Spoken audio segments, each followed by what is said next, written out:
The Narrated Upanishad, The Path to Immortality. Maitreya Yajnavalkya said to his wife one day, "The time has come for me to go forth from the worldly life. Come, my dear, let me divide my property between you and Katyayani." Maitreya: "My lord, if I could get all the wealth in the world, would it help me to go beyond death?" Yajnavalkya: "Not at all. You would live and die like any other rich person. No one can buy immortality with money." Maitreya: "Of what use then are money and material possessions to me? Please tell me, my lord, of the way that leads to immortality."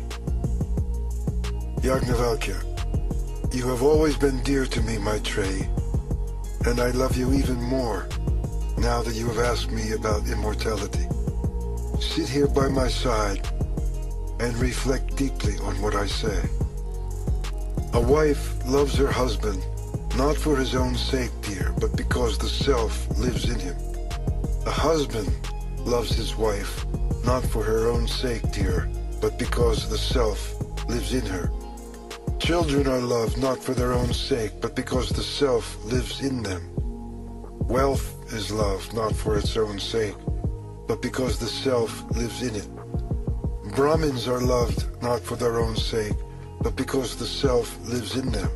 Kshatriyas are loved not for their own sake, but because the self lives in them. The universe is loved not for its own sake, but because the self lives in it. The gods are loved not for their own sake, but because the self lives in them. Everything is loved not for its own sake, but because the self lives in it. This self has to be realized. Hear about this self and meditate upon him, Maitreya. When you hear about the self, meditate upon the self, and finally realize the self, you come to understand everything in life." For Brahmins confuse those who regard them as separate from the self. Kshatriyas confuse those who regard them as separate from the self. The universe confuses those who regard it as separate from the self. Gods and creatures confuse those who regard them as separate from the self. Everything confuses those who regard things as separate from the self. Brahmins, Kshatriyas, creatures, the universe, the gods, everything. These are the self. No one can understand the sounds of a drum without understanding both drum and drummer, nor the sounds of a conch without understanding both the conch and its blower, nor the sounds of a veena without understanding both veena and musician. As clouds of smoke arise from a fire laid with damp fuel, even so, from the Supreme have issued forth all the Vedas, history, arts, sciences, poetry, aphorisms, and commentaries. All these are the breath of the Supreme. As there can be no water without the sea, no touch without the skin, no smell without the nose, no taste without the tongue, no form without the eye, no sound without the ear, no thought without the mind, no wisdom without the heart, no work without hands, no walking without feet, no scriptures without the word, so there can be nothing without the self.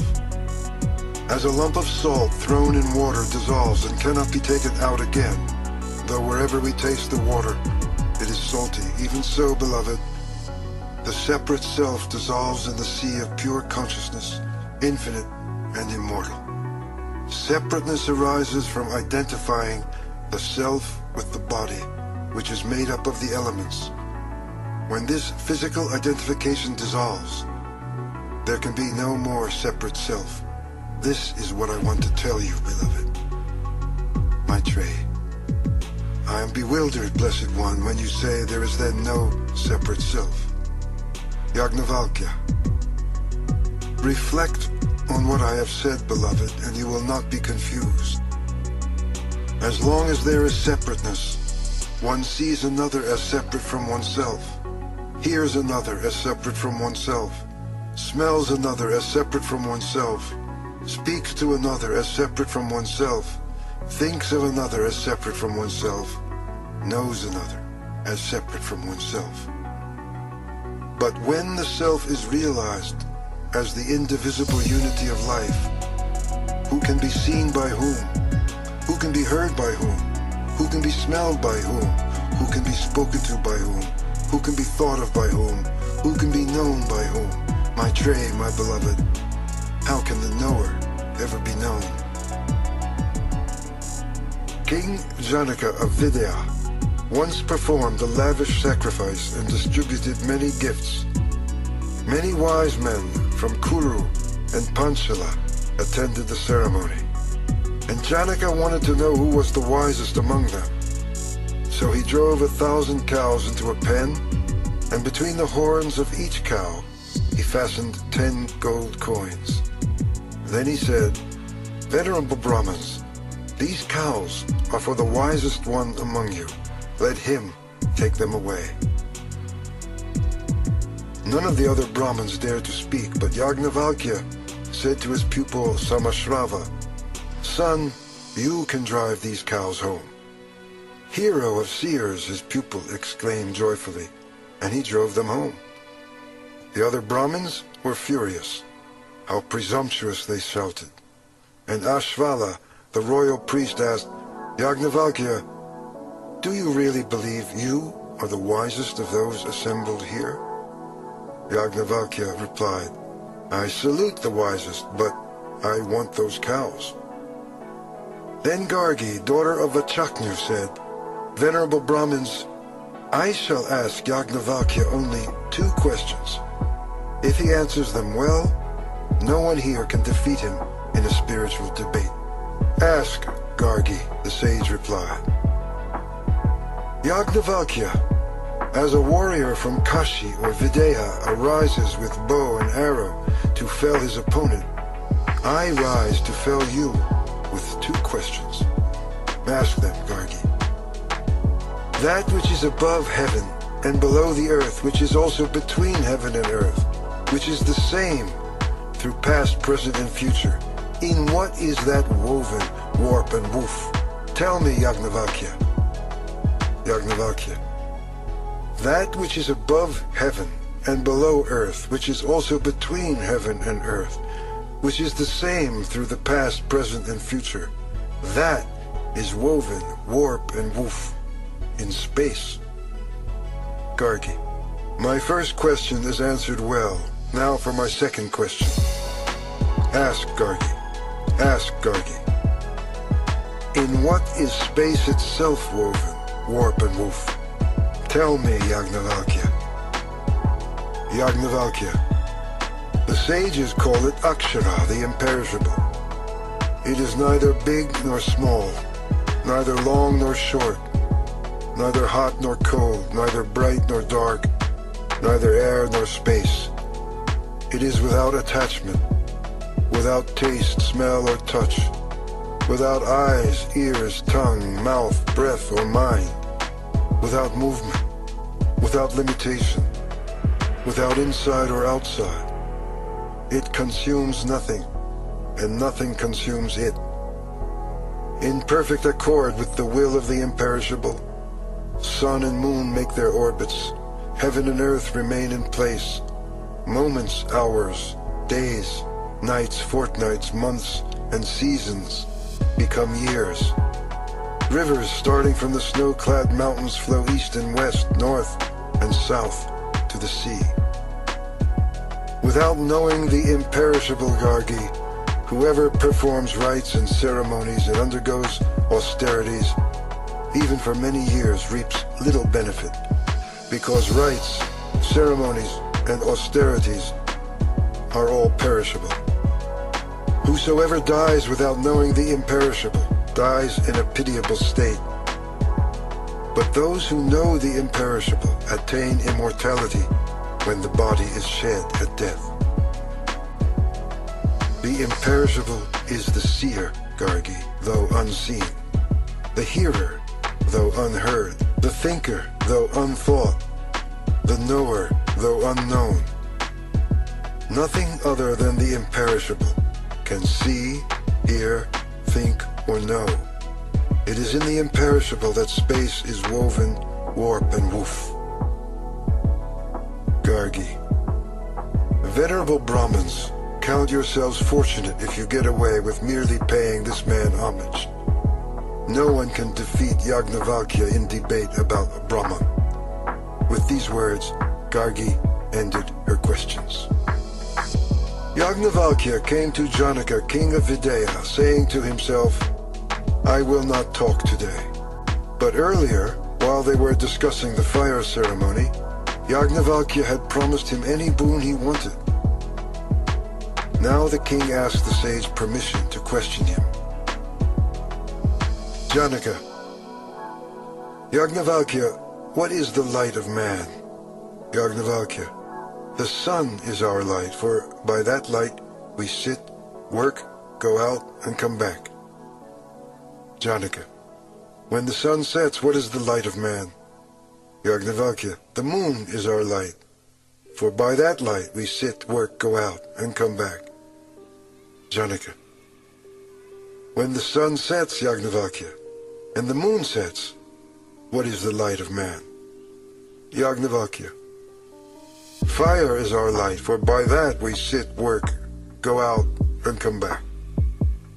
Janaka, when the sun sets, Yajnavalkya, and the moon sets, and the fire goes out, what is the light of man?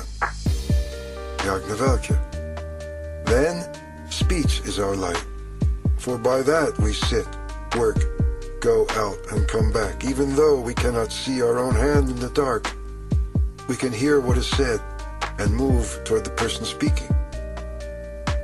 Janaka, when the sun sets, Yajnavalkya, and the moon sets, and the fire goes out, and no one speaks, what is the light of man? Yajnavalkya, the self indeed is the light of man, your majesty, for by that we sit, work, go out, and come back. Janaka, who is that self?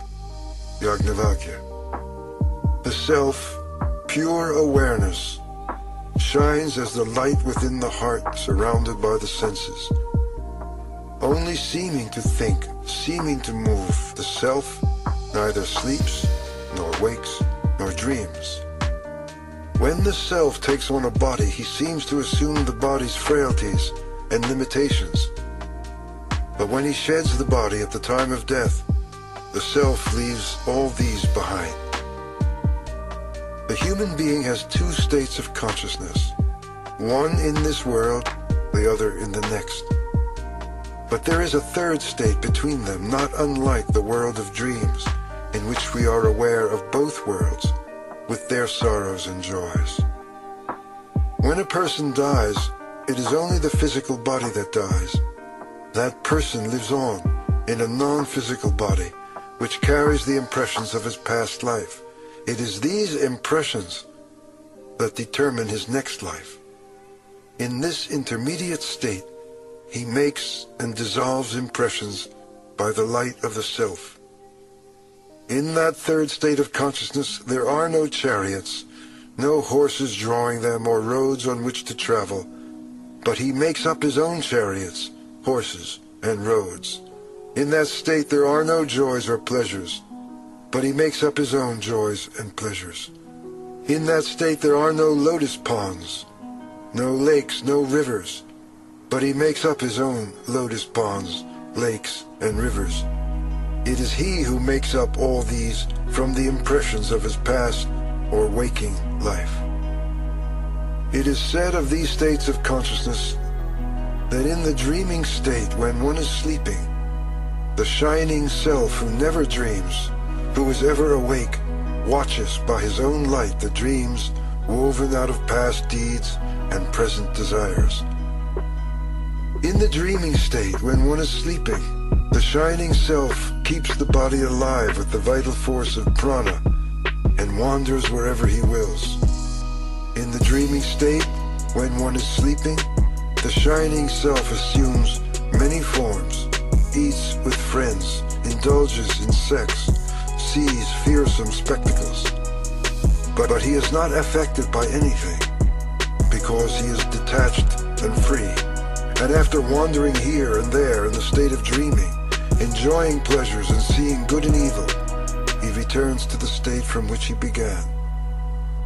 As a great fish swims between the banks of a river as it likes, so does the shining self move between the states of dreaming and waking. As an eagle, weary after soaring in the sky, folds its wings and flies down to rest in its nest, so does the shining self enter the state of dreamless sleep, where one is freed from all desires. The self is free from desire, free from evil, free from fear. As a man in the arms of his beloved is not aware of what is without and what is within, so a person in union with the self is not aware of what is without and what is within, for in that unitive state all desires find their perfect fulfillment. There is no other desire that needs to be fulfilled, and one goes beyond sorrow. In that unitive state, there is neither father nor mother, neither worlds nor gods, nor even scriptures.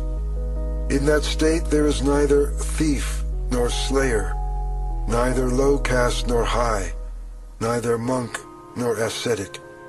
The self is beyond good and evil, beyond all the suffering of the human heart. In that unitive state, one sees without seeing, for there is nothing separate from him. Smells without smelling, for there is nothing separate from him. Tastes without tasting, for there is nothing separate from him. Speaks without speaking, for there is nothing separate from him. Hears without hearing, for there is nothing separate from him. Touches without touching, for there is nothing separate from him. Thinks without thinking, for there is nothing separate from him. Knows without knowing, for there is nothing separate from him. Where there is separateness, one sees another, smells another, tastes another, speaks to another, hears another, touches another, thinks of another, knows another. But where there is unity, one without a second, that is the world of Brahman. This is the supreme goal of life, the supreme treasure, the supreme joy. Those who do not seek the supreme goal live on but a fraction of this joy. Janaka, I give you another 1,000 cows. Please teach me more of the way to self-realization. Yagnavakya. As a heavily laden cart creaks as it moves along, the body groans under its burden when a person is about to die.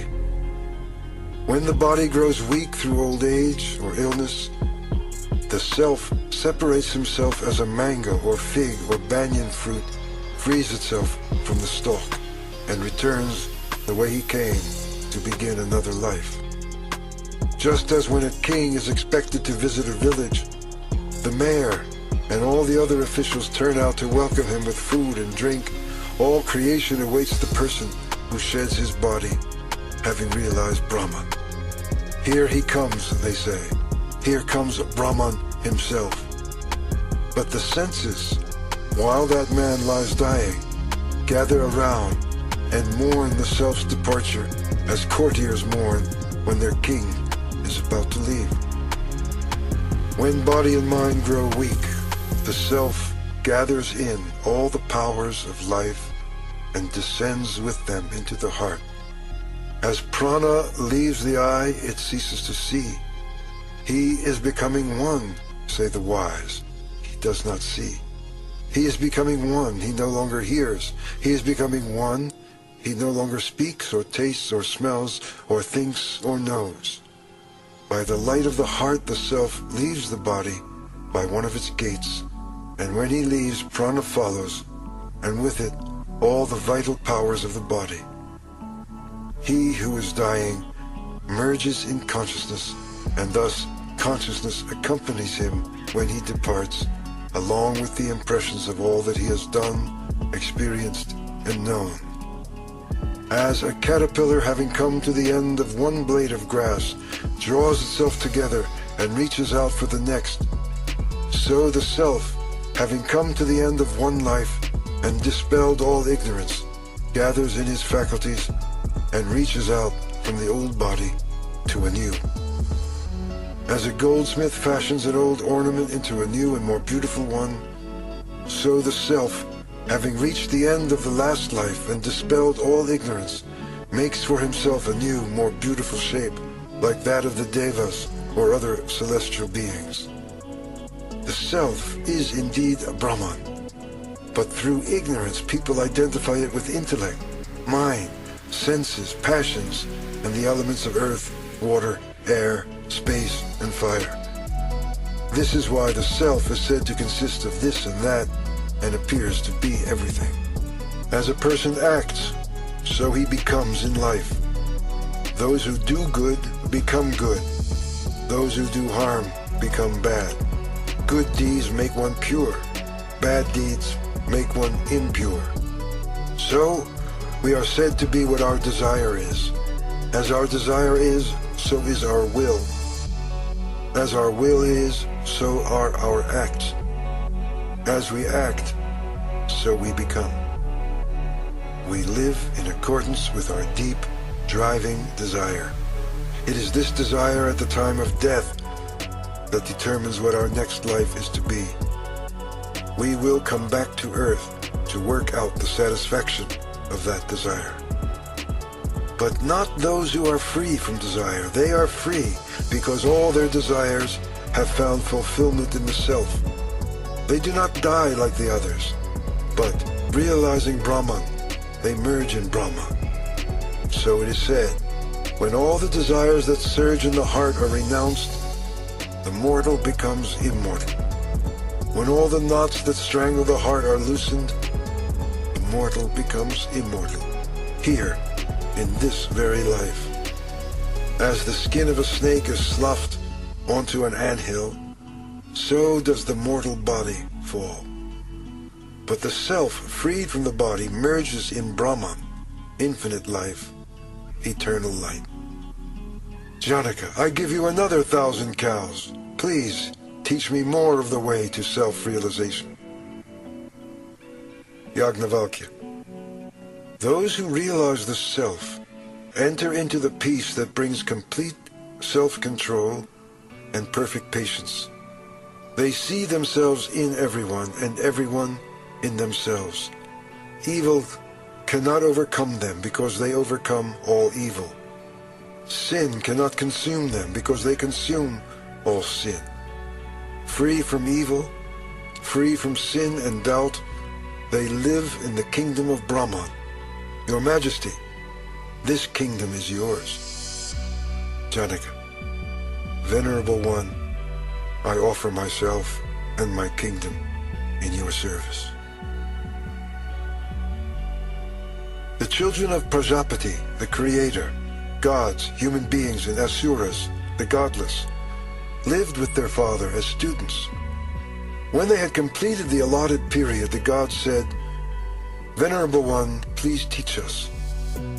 Prajapati answered with one syllable, Da. Have you understood, he asked. Yes, they said, you have told us Damyata, be self-controlled. You have understood, he said. Then the human beings approached. Venerable One, please teach us. Prajapati answered with one syllable, Da. Have you understood, he asked. Yes, they said, you have told us Data, give. You have understood, he said. Then the godless approached. Venerable One, please teach us. Prajapati answered with the same syllable, Da. Have you understood, he asked. Yes, they said, you have told us Dayadwam, be compassionate. You have understood, he said. The heavenly voice of the thunder repeats this teaching. Da, da, da. Be self-controlled. Give. Be compassionate. Om Shanti, Shanti, Shanti. The Mandukya Upanishad. Om stands for the Supreme Reality. It is a symbol for what was, what is, and what shall be. Om represents also what lies beyond past, present, and future. Brahman is all, and the Self is Brahman. This Self has 4 states of consciousness. The first is called Vaishvanara, in which one lives with all the senses turned outward, aware only of the external world. Taijasa is the name of the second, the dreaming state, in which, with the senses turned inward, one enacts the impressions of past deeds and present desires. The third state is called Pratnya, of deep sleep, in which one neither dreams nor desires. There is no mind in Pratnya. There is no separateness, but the sleeper is not conscious of this. Let him become conscious in Pratnya, and it will open the door to the state of abiding joy. Pratnya, all-powerful and all-knowing, dwells in the hearts of all as the ruler. Pratnya is the source and end of all. The fourth is the superconscious state called Turiya, neither inward nor outward, beyond the senses and the intellect, in which there is none other than the Lord. He is the supreme goal of life. He is infinite peace and love. Realize Him. Turiya is represented by Om. Though indivisible, it has 3 sounds. A stands for Vaishvanara. Those who know this, through mastery of the senses, obtain the fruit of their desires and attain greatness. U indicates Taijasa. Those who know this by mastering even their dreams become established in wisdom. In their family, everyone leads the spiritual life. M corresponds to Pratnya.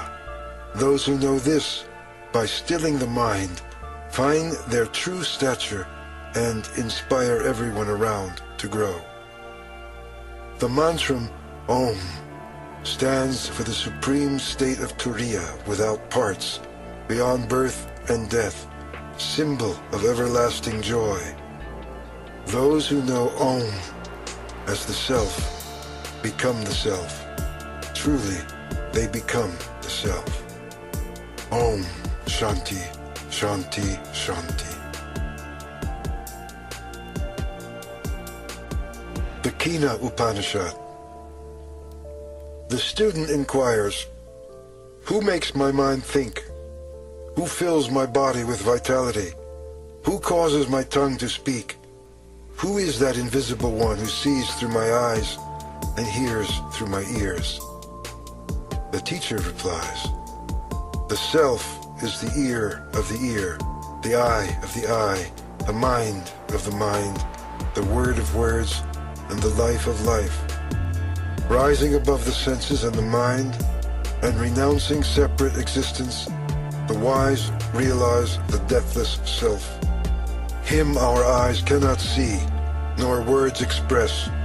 He cannot be grasped even by the mind.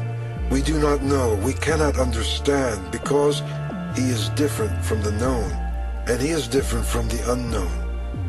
Thus have we heard from the illumined ones.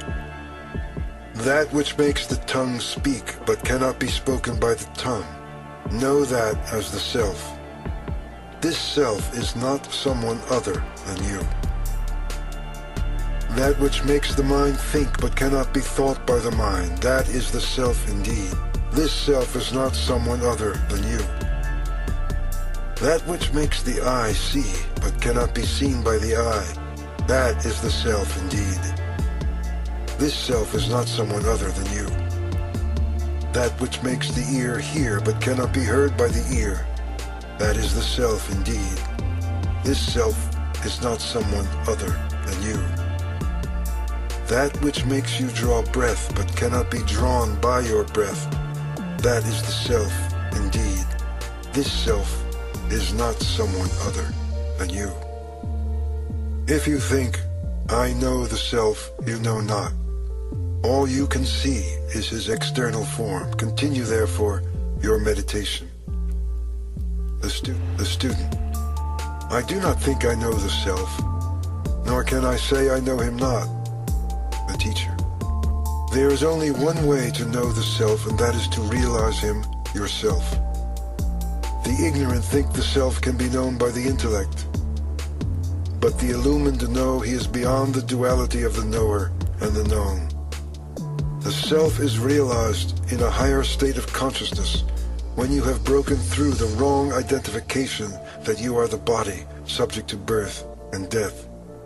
To be the self is to go beyond death.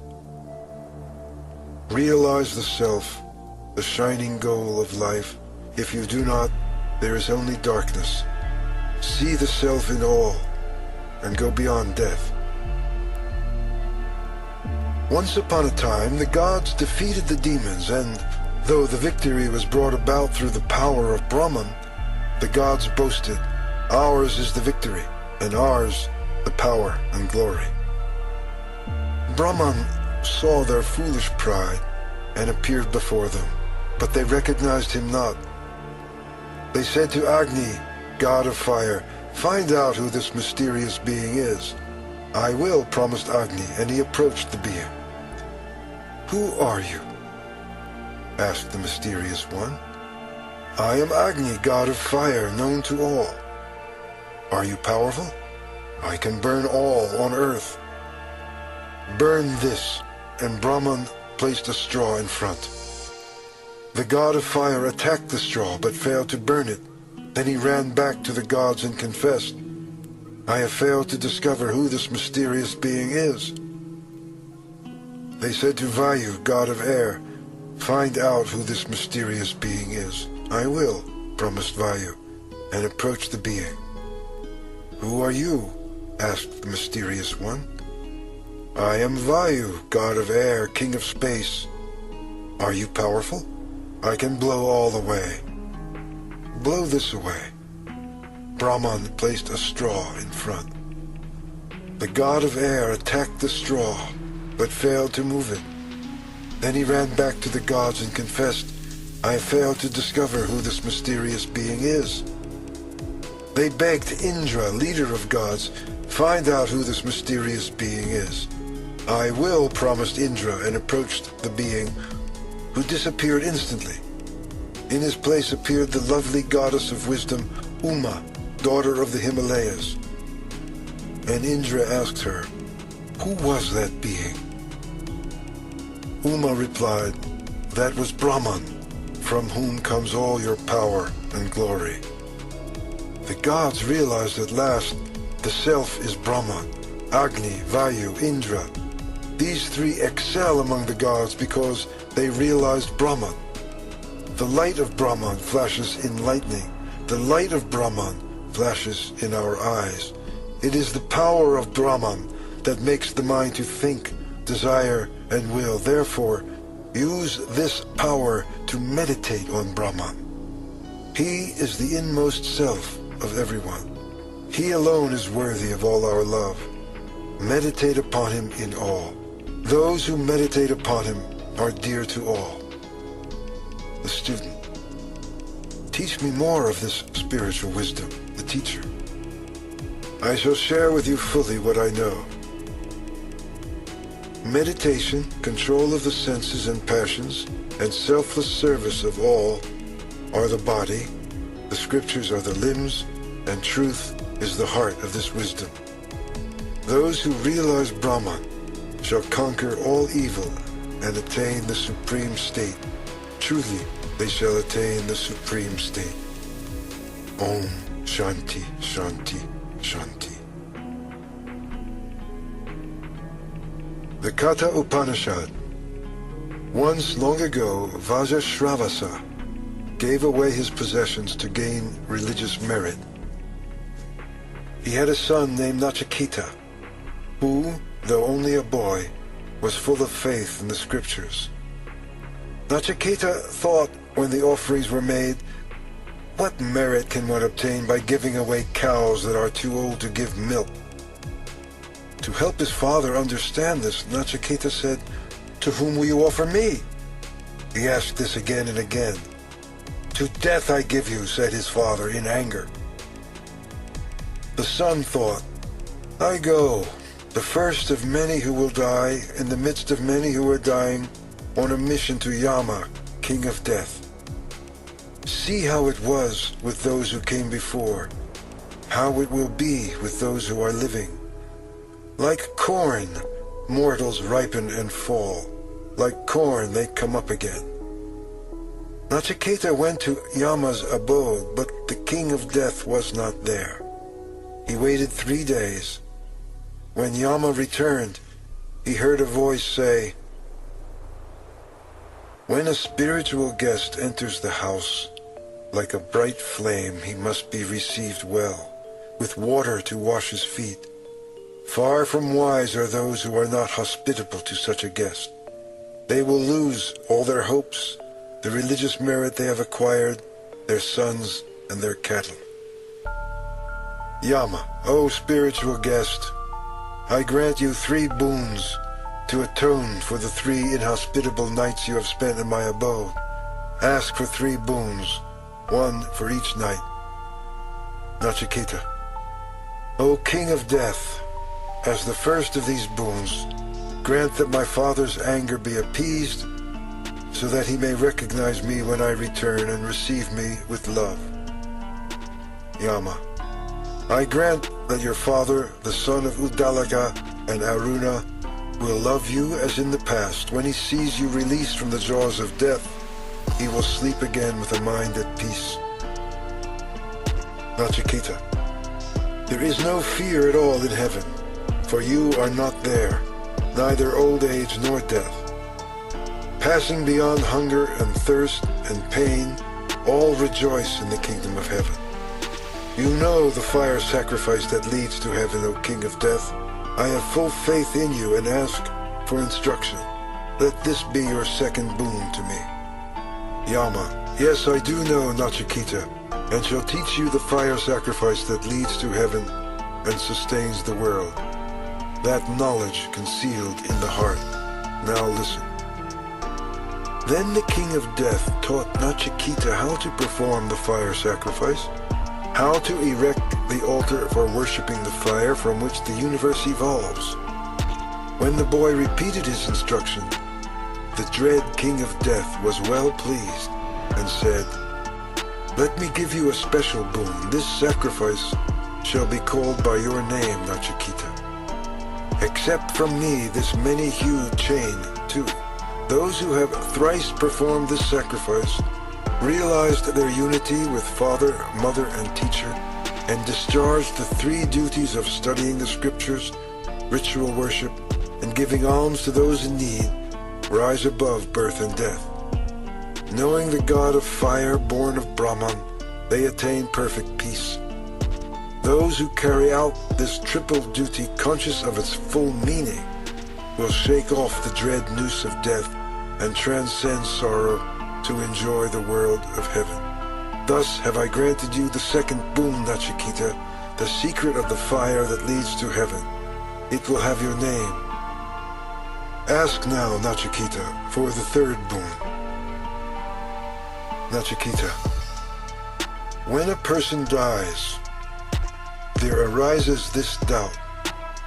He still exists, say some. He does not, say others. I want you to teach me the truth.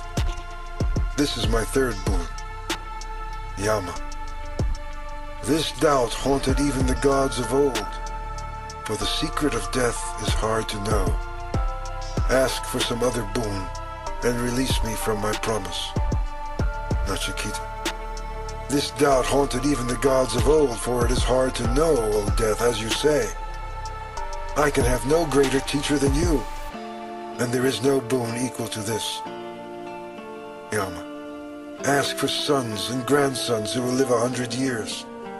Ask for herds of cattle, elephants and horses, gold and vast land, and ask to live as long as you desire, or if you can think of anything more desirable, ask for that. with wealth and long life as well. Nachiketa, be the ruler of a great kingdom, and I will give you the utmost capacity to enjoy the pleasures of life. Ask for beautiful women of loveliness rarely seen on earth, riding in chariots, skilled in music, to attend on you. But Nachiketa, don't ask me about the secret of death. Nachiketa, these pleasures last but until tomorrow, and they wear out the vital powers of life.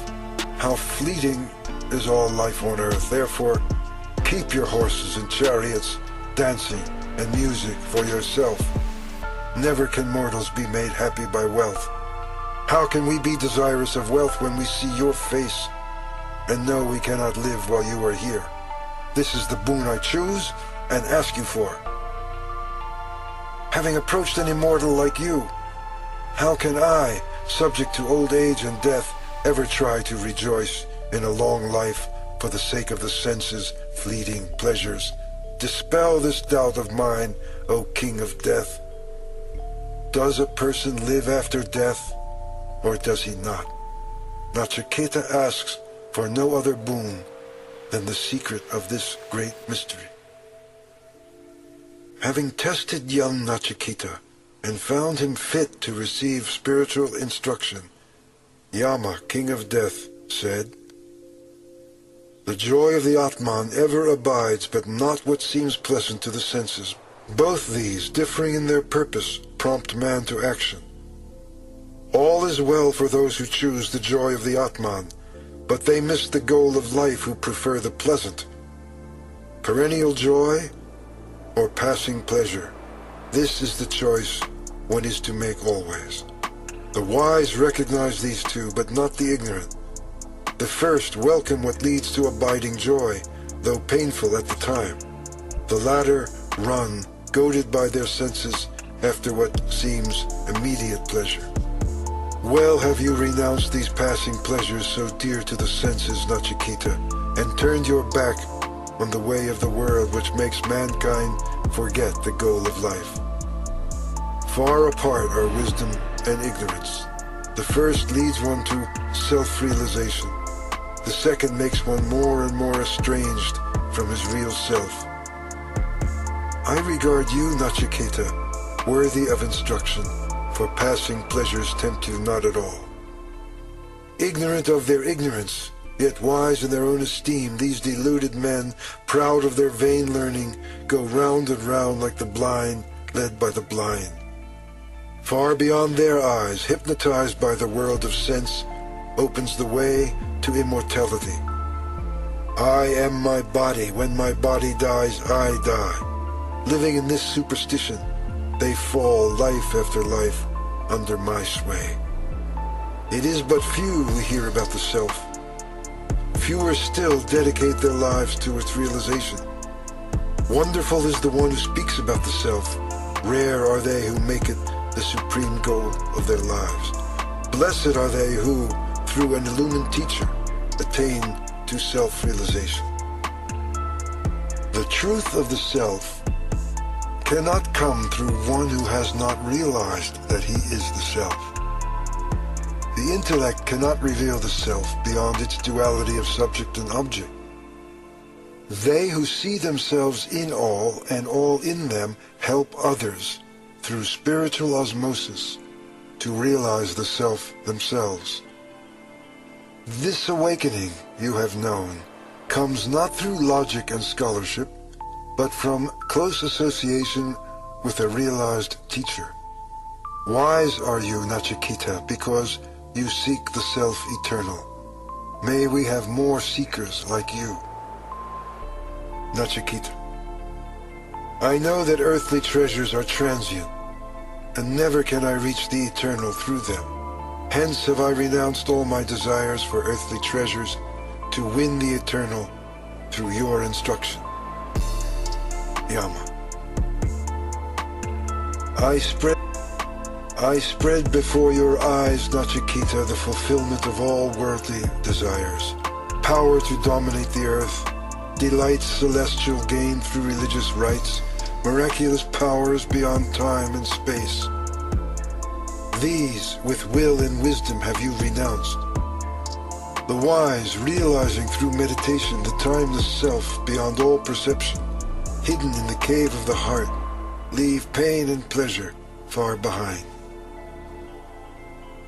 Those who know they are neither body nor mind, but the immemorial self, the divine principle of existence, find the source of all joy and live in joy abiding.